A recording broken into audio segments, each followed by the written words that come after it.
Hey guys, here's another coin I was looking at. It's a 1980 D coin, Denver. You can see it there. It has its scratches, it's been around here and there. But what's so neat about this is I was looking at the front of the coin. And when you flip it over, look at the color of it now. That's pretty neat. I like that. I don't know if this coin would be anything or not.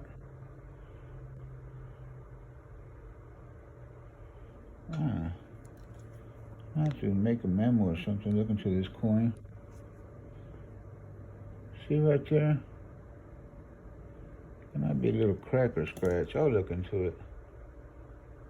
Alright guys, let me know what y'all think about the color. Here's the back. We'll flip it over. Pretty neat, huh? Alright guys, good luck with your coins. If you have any thoughts of what the color or discolorment would be, let me know. Thank you.